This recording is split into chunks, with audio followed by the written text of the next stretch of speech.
Welcome to this edition of the Beef Roundtable. Many beef producers use horses in their daily work and use them year-round. That's not surprising after all. We're in the cattle business and horses are a traditional part of raising cattle. Plus, a horse has the added advantage that they can go places that ATV can't go. This edition of the Beef Roundtable will discuss winter horse management, including nutrition and cold weather foot care. I'm Dr. Ron Lemonade, your beef extension specialist at Purdue University in West Lafayette, Indiana. The Beef Roundtable is recorded live and edited to fit the time constraints of the program. The programs are available at the Beef Magazine website, youtube.com, as well as www.beefroundtable.com. And I'm Burt Rutherford, Senior Editor at Beef Magazine. I'm based in Amarillo, Texas. Each month on the Beef Roundtable, we discuss timely topics that impact you as a producer in the beef business. Our topic this month is a little bit of a divergence from what we typically do in terms of beef production-related topics, but horses have long been a part of raising cattle, really an integral part of the ranching business, and their care and management is very important. Our first guest is Dr. Tom Lenz. Tom is an equine veterinarian with Zoetis, and he has written a monthly column, horse health column, for 23 years for the American Quarter Horse Association and the Quarter Horse Journal. Dr. Lenz is a past president of the American Association of Equine Practitioners and a horse owner himself on his farm near Kansas City. He's a longtime advocate for the health and welfare of the horse, and he's chaired AAEP's Welfare Committee, served on the American Veterinary Medical Association's Welfare Committee, and currently serves on the welfare committees of the American Horse Council, the Professional Rodeo Cowboys Association, and the Missouri Veterinary Medical Association. In addition to all of that, he is past chair of the AQHA Research Committee. Our second guest is Rob A. Brown, who owns and operates the Rob A. Brown Ranches. The ranch includes land in Baylor, Hartley, Hutchinson, Ochiltree, Oldham, and Throckmorton counties in Texas. He and his family raise top quality commercial Angus cattle and quarter horse horses. Rob A. has always had an interest in the horse side of the ranching business, who began as a young boy growing up on his parents' ranch in Throckmorton. He is currently serving as director for the American Quarter Horse Association, and he also serves on the association's Ranchers Council. Let's start today's discussion with Rob A. Rob, how does the use of horses on your ranch change as you head into the winter months? Well, in this part of Texas, we still do quite a bit of cattle work through the winter. It may change that some of our 2- and 3-year-olds, we may turn out on grass and ride some of our more seasoned horses through the winter or part of the winter, give those young horses a chance to kind of grow and mature a little bit more. But we do have both a fall and a spring calving herd, so we'll be branding calves here next month or in December, and be gathering and branding and dragging calves to the fire. And so we pretty well use our horses year round, and you know, I don't know where I was going from that. What was the rest of the question?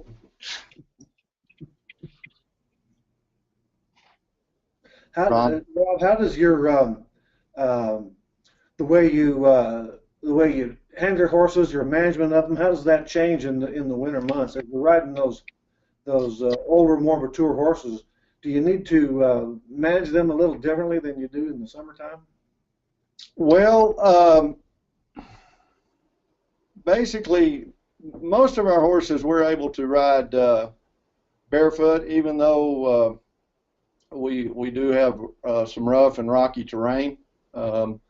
But you know, if we're calving heifers and the ice and snow situation, we'd really rather prefer to ride a horse barefoot during the winter months and in those types of situations than having them shod. And what advantage does that give you being barefoot in the wintertime? Barefoot, iron shoes on ice is pretty slick, and it's more apt to have a horse slip or fall while working or checking cattle, and just a little more sure-footedness there, a little more confidence in those horses. Good. Tom, looking at the nutritional aspect of winter horse management, what are some of the general nutritional concerns that ranchers may have for their horses as they head into winter? Well, whether you're turning your horses out for the winter or using them all winter like they are in Throckmorton, I think it's really important that your horses are on a well-balanced ration so they can maintain their weight.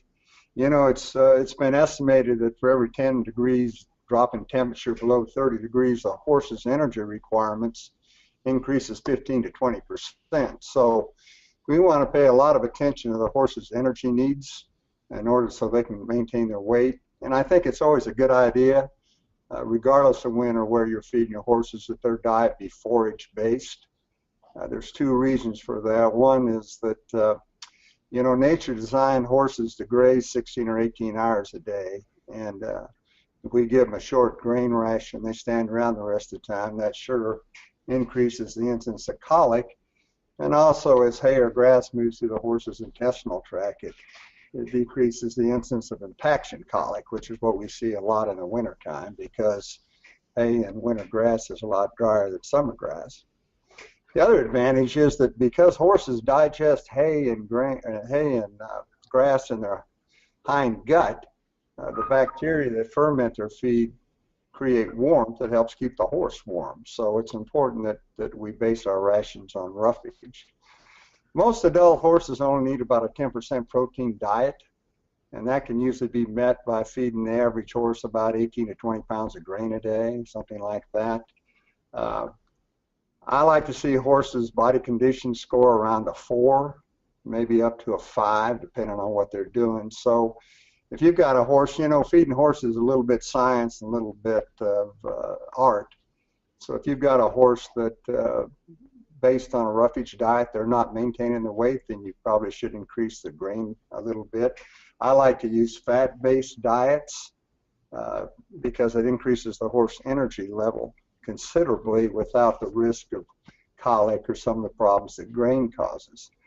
Of course, it's important to provide plenty of water. The average 1,200-pound horse is going to drink 10 to 15 gallons of water a day. There's a lot of research shows that horses will drink a lot more water if the water temperature is above 45 degrees. So I think it's important to keep our water tanks heated, keep the water source temperature up a little bit so these horses drink plenty of water.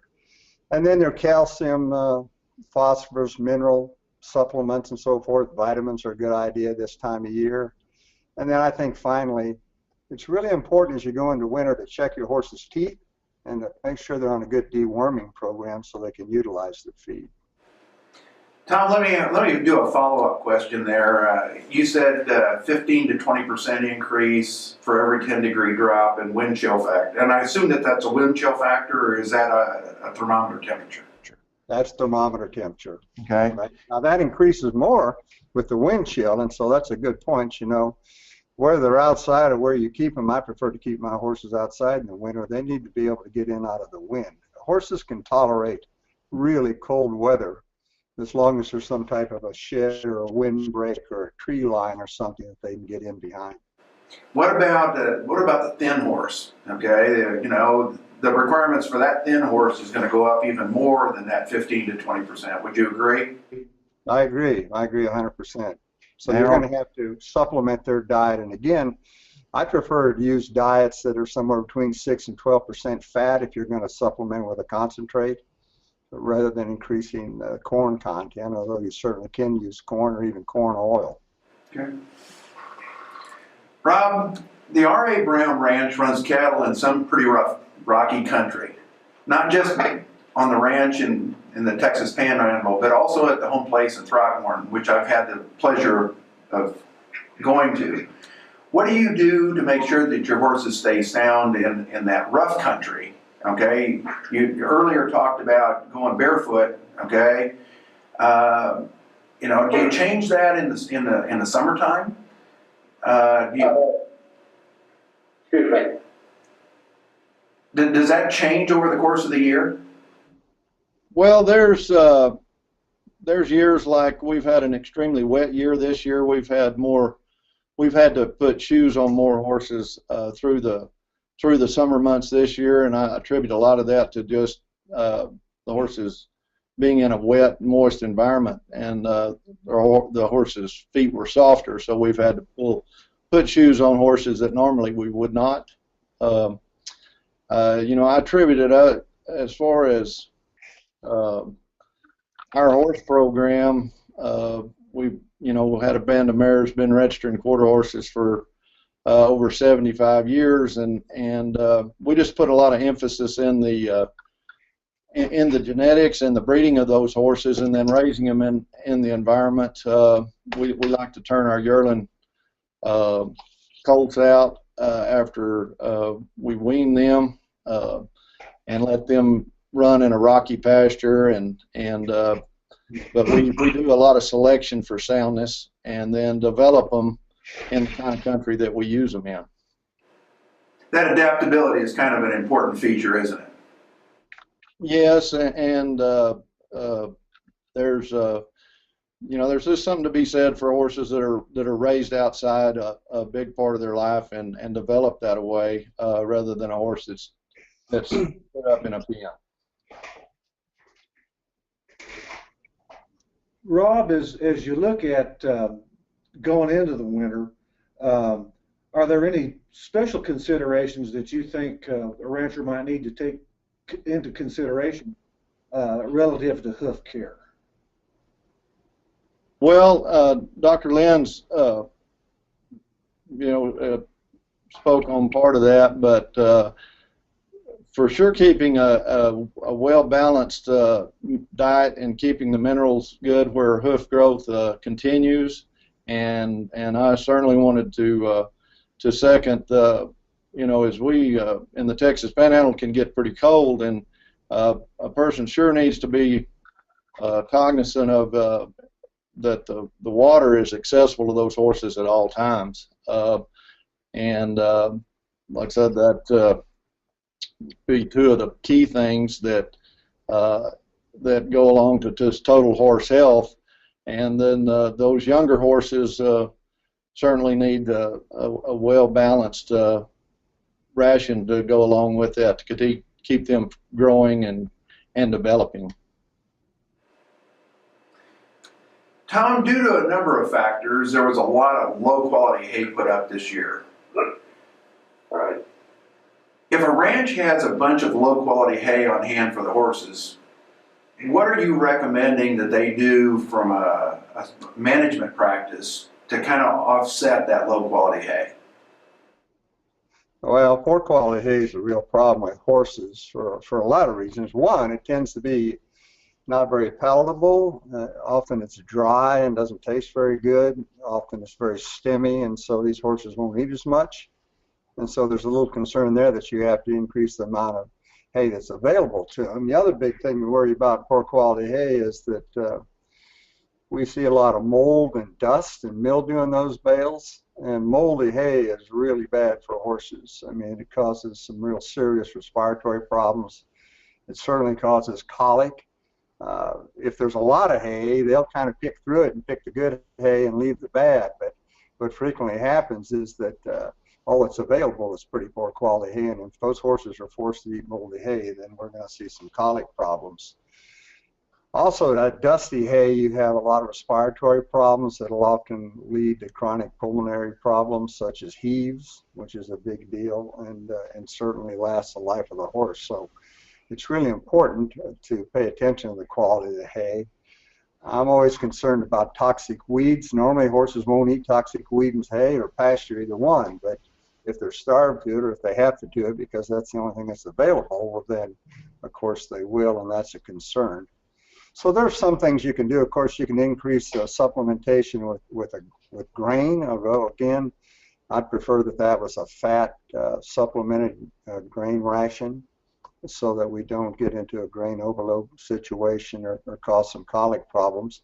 There are also a lot of fiber, high fiber, hay replacer type supplements out on the market, you know, alfalfa pellets, there's some grass pelleted hay, there's beet pulp, there's other things that you can provide to make up for that poor quality hay. But you know, the best thing for me is good, clean, high quality, long stem hay available. Like we talked about earlier, horses need to spend a lot of time eating, otherwise we get into colic problems. So there's a number of things we can do to offset that hay. I think it's also a good idea to have your hay tested for protein levels, and any of your extension offices can do that, so you know what you're working from, and you can help formulate your ration from there. Rob, some ranches may breed their own horses, but it's likely that many are looking for a broke gelding ready to go to work. What should a rancher look for in a good ranch gelding? Well, there's a lot of ranch programs and ranches with a lot of history that have been raising horses for many, many years. One avenue would be in 2010, AQHA started a new program, and they're called Ranch Heritage Breeders. There are about 200 of those breeders that, to qualify, they've been registering horses for 10 years, at least 5 foals per year, and they're ranches that make a living off a horse and producing those horses. Those ranchers typically have some extra horses to sell that they and that would be a good source. As far as what to look for, you know, depending on what your situation is and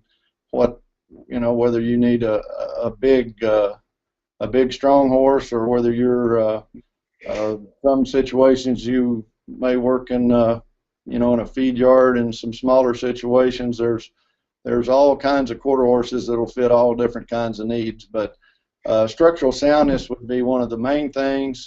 Buying from somebody with an honest reputation and a program where that horse has been tested and trained under ranch conditions, and will be a trusting partner with you and going forward with it.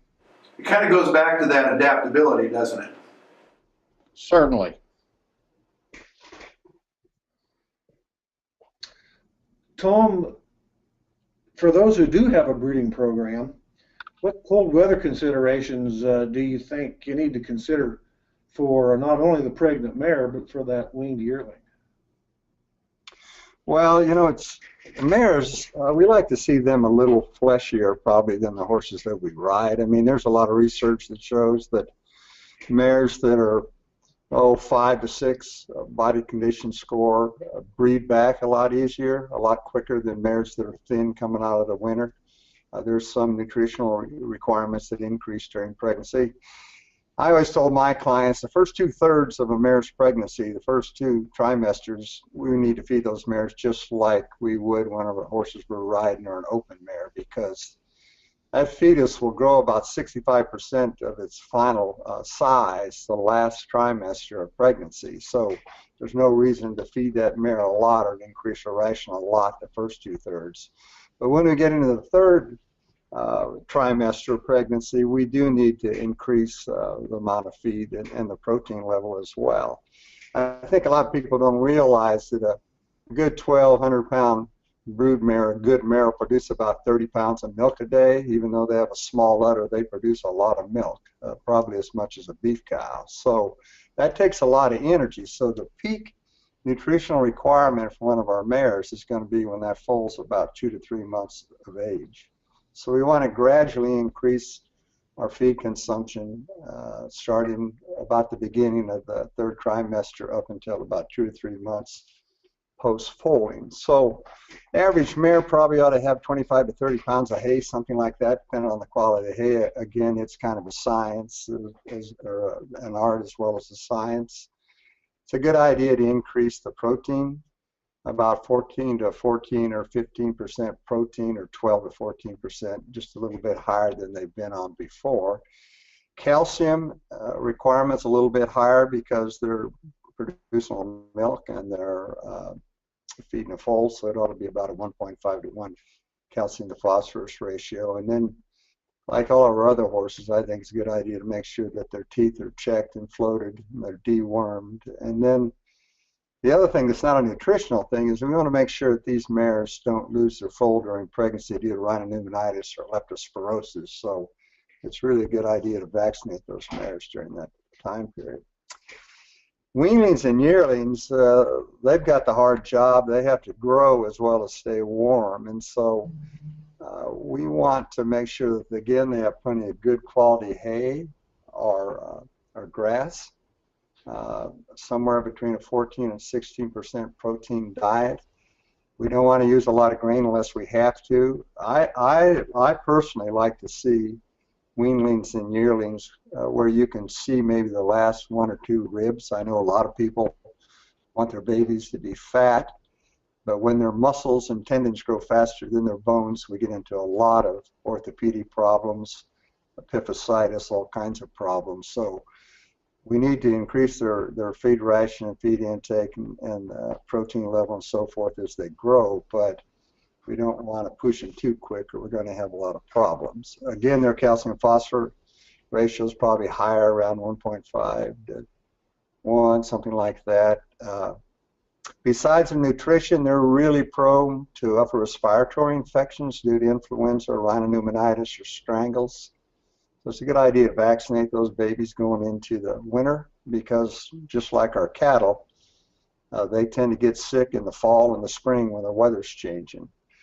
And I think it's also a good idea to keep your young stock separate from your older horses because, you know, if the older horses are running the young horses off from the feed bunk, they're not going to get their ration. And so I think it's a good idea to keep them separate also. Tom, you referred a couple different times in your response to some of the questions, a condition score of 5 or even a 6. I assume you're using a 1 to 9 system, and not everybody does that. Some people use a 1 to 5, and so I think our listeners need to kind of make sure that we understand that we're on a 1 to 9 system. Right. Yep. The Heineke score. Yep. So I like to see the mares. We don't want them fat, but we want them a little bit fleshy, a little more than we would the horses that we're using and riding. And that's not all that much different than our young replacement heifers, our first calf heifers on the beef side. We'd kind of like for them to be a 5.5 or maybe a 6 if we could get it there. Just to give that little bit extra, you know, for that animal that's still trying to grow and still asking her to do the same things that we're asking the older females to be doing in terms of lactation and cycling and all those kinds of things. And it's really important that those young horses get a lot of exercise, a lot of free exercise, because it builds stronger bones and tendons. Rob, from your perspective as a cattle producer as well as a ranch horse producer, what's your take-home message on winter management for the ranch? Well, Dr. Lenz has, you know, put out a lot of good information there, and one thing that should all be pointed out to be included in your deworming program this time of year after the first frost is to use a wormer that controls bots, and as the winter weather gets worse, well, you may have to pick up your supplemental feeding to those horses, and depending on whether they're a mare and foal or whether they're young and growing, we personally like to turn all our yearling horses out and give them a lot of exercise in a fairly rough pasture to help develop them for our needs later on. Tom, from your perspective as an equine veterinarian, what's your opinion on the top horse health issues that ranchers need to think about this winter? And then what do they need to do to get prepared for next spring? Right. Well, there's a lot of things. I mean, the main thing I believe is to keep the horses on a good ration and give them plenty of exercise so they can get outside and move around. You know, a lot of folks want to put them up in a stall in the winter when the weather gets cold, and they're a lot better off outside. Not only because of the exercise and good for their muscles, but also to get them out in some fresh air and so forth. There's some problems frequently in horses that are stalled a lot with ammonia and urine and so forth that can affect their health. So I like to see them out as much as possible. You want to maintain their weight, and so like we've talked several times, you know, we kind of increase it as we need to make sure they don't lose weight during the winter. Colic, impaction colic especially, is probably the biggest problem in the wintertime. And again, plenty of exercise and plenty of water and plenty of good long stem hay will reduce the risk of colic dramatically. And I agree with Rob A. that hoof care is really important. I like to see horses' shoes pulled. If horses need shoes, I like to see them pulled in the wintertime because that allows the hoof to expand and increases the circulation in the horse's foot. Infectious diseases are often a problem. As we talked about earlier, rhinopneumonitis and influenza and strangles are issues, and so these horses ought to be vaccinated well before winter starts. And then whenever you bring new horses in to the ranch, make sure you isolate them for several weeks, especially if they're coming from a sale or a horse show or something like that, so they don't bring something into your resident horse population. Internal parasites, if we've dewormed them in the fall, especially as we talked about earlier for bots and strongyles, then they're not a big problem in the winter, but in the spring, our internal parasites, worms, have evolved that they lay a huge number of eggs with the first grass, and so it's really important that we deworm those horses at that time. It's a good idea with our brood mares that we vaccinate them against the major diseases, tetanus and sleeping sickness and West Nile and influenza and rhinopneumonitis about 4 to 6 weeks before they foal, and then we ensure that there's plenty of antibodies in the colostrum and we have good protection for our foals until they're 4 or 5 months old. Well, that about wraps up this edition of the Beef Roundtable. Please join us again next month when our Beef Roundtable discussion topic will be, how does the 2016 National Cattlemen's Beef Association Convention, to be held this January in San Diego, California, affect me as a producer? It should be a great discussion. Until next time, Bert and I hope you have a safe and rewarding month.